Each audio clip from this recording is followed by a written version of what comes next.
name's Andie. This is Anahi. You Hi. probably know us both by now, but here we go. So tell us a bit about yourself. Like she said, I'm Anahi, and I was born Mexican and converted Canadian. And I've been living in Canada for a few years now. I live here with my wife, and we are well accepted and cared for in the community, and that is actually quite awesome. Nice. Yeah. So how is it growing up as a member of the LGBT community in Mexico? Wow.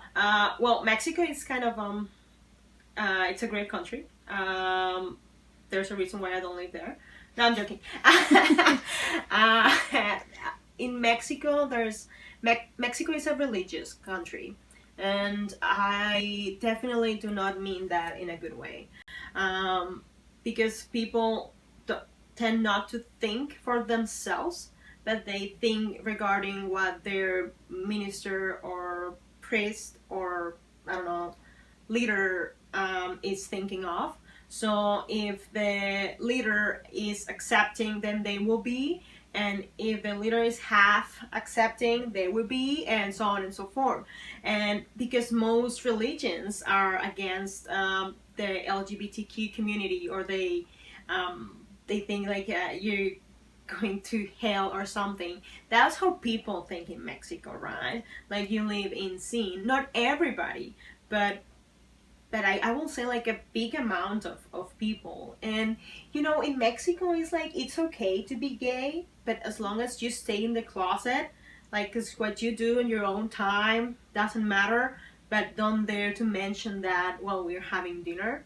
So it's kind of, so it's hard, but I have to say I'm blessed for the country I was born in, because we have a strong sense of family and belonging, and I think that it's stronger than any judgment you may have.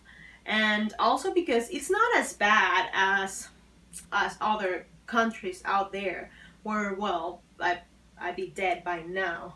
Okay, so it's not that bad, but definitely it could be better. Nice. So was it hard to get out of the closet at school with your friends or family, community? Yeah, it was. And I want to say that I don't think it's because of them. I think it's because of me. Because I was too afraid of being rejected. And I think when you are like in your late teens or the beginning of being an adult, like where you are right now, what people think of you suddenly becomes so important, and with years you realize that it's just not important at all.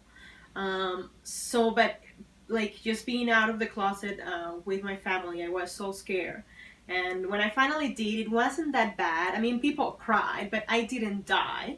And with friends, it was difficult as well, because, well, they don't want to be friends with people that they're not like uh, in the normal or something like that. And I was member of a Christian community, so my friends were Christians as well. So like it's something you don't say and you don't talk about it.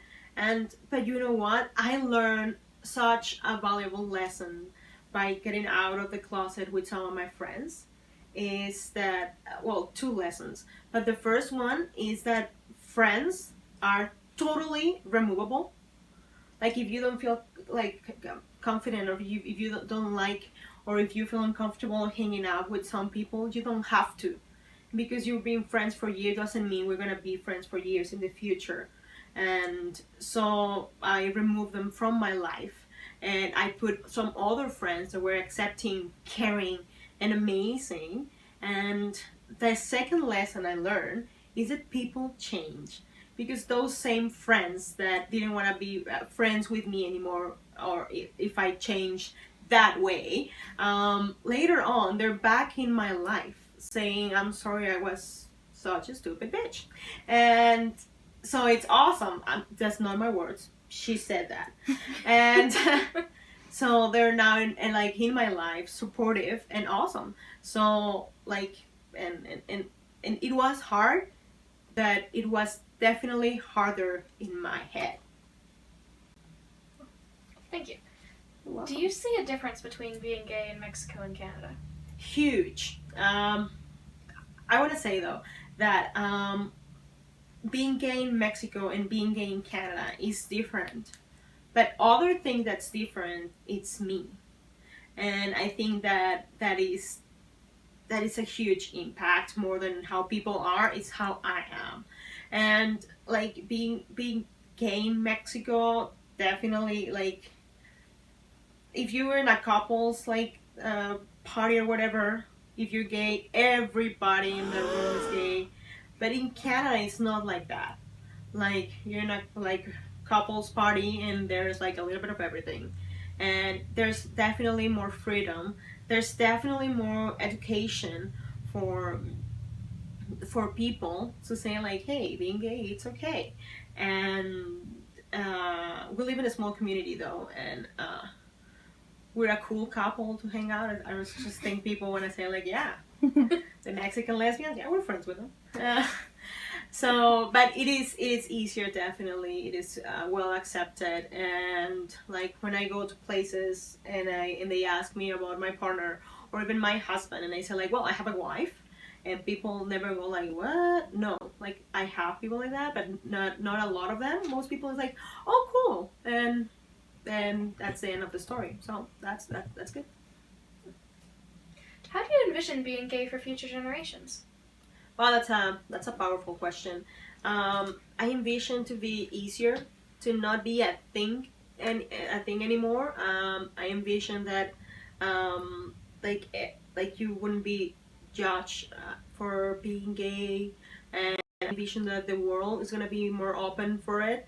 And we were watching the rainbow world in what countries you're allowed to be gay, in what countries you're not allowed to be gay. So I think like I envision a world that it's more colorful, because we're talking about like generations not only here where we live in, but also like those other countries, and that they can those future generations, they can have a voice there, they can express themselves, and they can be who they are, however that might be. And I know how much work and how much things needs to happen, but that is my vision, and I think it's going to happen.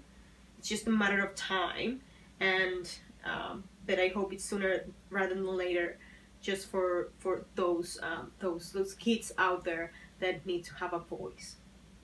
That's nice. So if you had $1 million to invest into making life easier and the world safer for the LGBT community, what would you do with it? I know a couple of lesbians that can use it, so no, I'm joking.